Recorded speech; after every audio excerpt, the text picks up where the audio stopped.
Hello brothers and sisters. Today's I'm gonna make a video that is called From Protestant Historicism to Jesuit Dispensationalism or Futurism, or on the other way we can say how Christianity got hijacked. The Reformers, as well as most early non-Catholic Christians, were historicists. Now, what is historicism? When we look at Wikipedia, historicism is explained as follows. Quote, historicism is a method of interpretation in Christian eschatology which associates biblical prophecies with actual historical events and identifies symbolic beings with historical persons or societies. The historicist school of prophetic interpretation results in a progressive and continuous fulfillment of prophecy and contained the viewpoint of almost all Protestant reformers from the Reformation into the 19th century. The main texts of interest are apocalyptic literature, such as the Book of Daniel, the Book of Revelation, and historicist methods have been applied to ancient Jewish history, the Roman Empire, Islam, the papacy, the modern era, and even into the end time. This broad form of historicism, that was end of quote, this broad form of historicism held sway in Christianity from the 4th century until and throughout the Reformation. The Protestant Reformation was born in reaction to the Catholic doctrine of works-only salvation and identifying the papacy as the Antichrist. Protestant historicists saw prophecy fulfilled down through the centuries and into the modern era. Rather than expecting a single Antichrist to rule the earth during a future tribulation period, Martin Luther, John Calvin and other Protestant reformers saw the Antichrist as a present feature in the world of their time, fulfilled in the papacy. They were unanimous in this interpretation, lending emphasis to their Reformation. It led them to protest against Rome, and it became their rally and battle cry.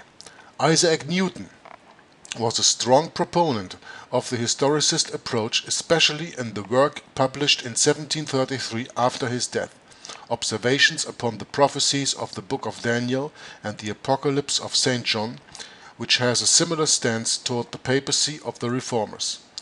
Controversial features of the Reformation's historicist interpretation is the identification of the Antichrist in 1 and 2 John found, the beasts of Revelation 13, the man of sin or the man of lawlessness or the son of perdition in 2 Thessalonians 2, the little horn of Daniel 7 and 8, and the whore of Babylon in Revelation 17 with the Roman Catholic Church, the papacy and the papal states, and each successive pope himself. Out of the Reformation came the Counter-Reformation. As such, the pro-Catholic positions took root when the Jesuit doctor of theology, Francisco Ribera, proposed Futurism in 1590, as well as the Spanish Jesuit Luis de Alcazar, who proposed Preterism. And these terms, Preterism and Historicism, will be very well explained in the Wikipedia link that I will put into the description box of the video. Now, we go on. First, note the fact that Rome's reply to the Reformation in the 16th century included an answer to the prophetic teachings of the Reformers. Through the Jesuits, Ribera and Bellarmine, Rome put forth their futurist interpretation of prophecy. Ribera was a Jesuit priest of Salamanca.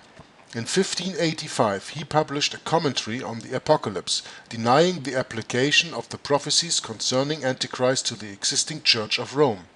He was followed by Cardinal Bellarmine, a nephew of Pope Marcellus II. Bellarmine, like Ribera, advocated the futurist interpretation of prophecy. He taught that Antichrist would be one particular man, that he would be a Jew, that he would be preceded by the appearance of the literal Enoch and Elias, that he would rebuild the Jewish temple at Jerusalem, compel circumcision, abolish the Christian sacraments, abolish every other form of religion, would manifestly and avowedly deny Christ, would assume to be Christ, and would be received by the Jews as their Messiah, would pretend to be God, would make it a literal image speak, would feign himself dead and rise again, and would conquer the whole world, Christian, Mohammedan, and heathen.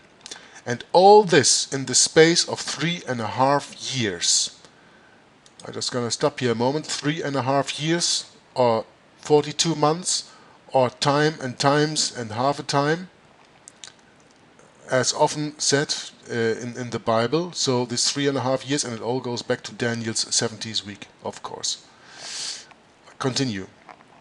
He insisted that the prophecies of Daniel, Paul and John with reference to the Antichrist had no application whatsoever to the papal power. This is an excerpt from the book Romanism and the Reformation from Grattan Guiness, which you know I support very much, and I already have other videos uploaded on, and I also will put the links to this book in this video that you can read it on. Continue. Historicism.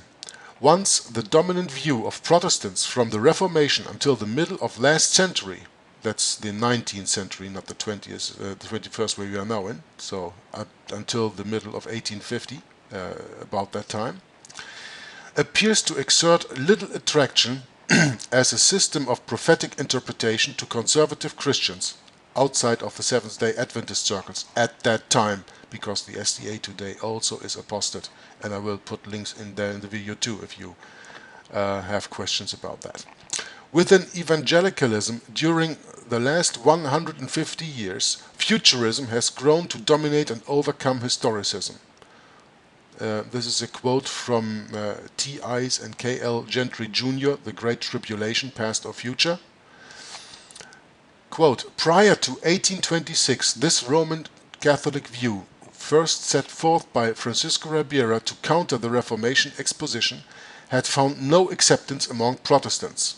Quote from L. E. Froome, Prophetic Faith of Our Fathers. Interesting book that I would really advise you to download from the internet. Volume 3, page 533. Quote, it would probably come as a shock to many modern futurists to be told that the first scholar in relatively modern times who returned to the patristic futuristic interpretation was a Spanish Jesuit named Ribera.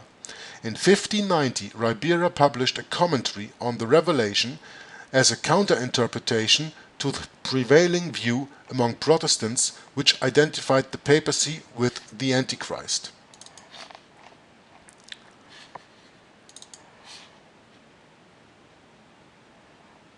Ribera applied all of Revelation, but the earliest chapters to the end time rather than to the history of the Church.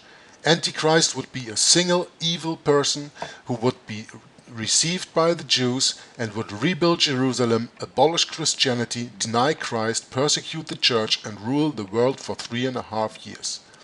That is from George Eldon Ladd, The Blessed Hope, 1972, page 37. So, what is the importance of this video that I'm going to share with you here? The importance of this video is that you have to see that all the reformers, and that even goes back to Tyndale, who was before Martin Luther in 1500 something, all the reformers taught historicism. Like Henry Grattan Guiness, they identified the Antichrist from the standpoint of prophecy by the books of Daniel, by the book of John, and by the book of Paul. And you know, the problem was not before then, but because before then nobody was allowed to have a Bible. But when the time of the Reformation came and the people were given the Bible in their own language for the first time, they could read the Word of God. And now the papacy had a big problem, because everything in the book of in the Holy Book, in the Bible, of course, points to the papacy as the Antichrist. That was a huge problem.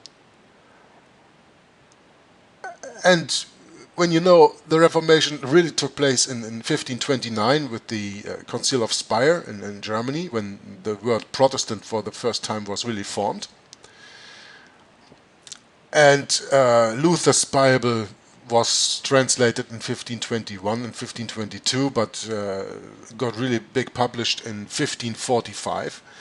And in 1545 also the Council of Trent started. The Council of Trent, after the formation of the Society of Jesus in 1534 with the acknowledgement of the Pope in 1540 as the Society of Jesus as the Jesuits. That can be seen here with on the top you have the Black Pope, which is in the middle of the picture here, Peter Hans Kolvenbach, who resigned some years ago. Now it's Adolfo Nicolas, but don't matter to get the most new picture. But the point being, and the point that I'm making is, because of this movement, the Reformation, and because of giving the people the Bible in their own language and not just by some priest who was speaking from a council in Latin, something that nobody understood, they could read it for themselves, they understood who the Antichrist was. And that's why Rome needed a counter-reformation to tell this Reformation, these are all heretics, these are all non-believers. The Roman Catholic Church is the only one true church and absolutely not the Antichrist, and therefore they needed to put in this futuristic view, this Jesuit Dispensationalism, or Futurism as it is called, to put the people off the fact that the papacy is the Antichrist, that the Antichrist has been here since 538, when the papacy rose to its full power, until 1260, 1798, when General Berthier from Napoleon caught the Pope in. That is in Reformation, Revelation 13. If I'm, no, not 13. It's in the Revelation. Well, I don't know where now. It doesn't matter. You can read it for yourself. It's all written in there. So that is why the historicist view is the only real view, because when we know real history, and we can study real history, we can go back and we can really see where the Antichrist comes from. The 11th horn from Daniel, for example. Yeah, this is history that is past, that is provable. Futurist, dispensationalism, Jesuit dispensationalism, futurism is not provable because it is in the future. They will try to take your eyes off the facts with their teaching, and they will do anything to rebuild Solomon's temple, to install the Pope there, and put him in 3.5 years there. And everybody who has not studied history will be deluded and will think, well, okay, this is the new Christ, when in fact this is the well-known Antichrist coming there. Okay, I will provide the links of the books that I cited in the video, and of course to the link of Wikipedia about historicism and Christianity. I will put the links in the description box, and of course also I will put the links again in there of the book of Romanism and the Reformation from Grattan Guiness, which I absolutely advise everybody to read, because then you really understand how and why the Roman Catholic Church so successfully put this futurist agenda in front of us, and by that they send a strong delusion, like God said in the Bible. I will send them a strong delusion. They send a strong delusion to everybody. They put everybody asleep because, hey, nothing's happened, nothing happens here, go on, no problem, it's somebody in the future, don't worry now, it's okay. And in the meantime, they can go on with their Inquisition like they have done all the time. Okay, I thank you very much for watching the video. Give it a thumbs up if you like it, and of course spread it all over the internet as far as you can, because time is short. We are living in end days, and thank you very much for your attention. God bless you. Bye bye.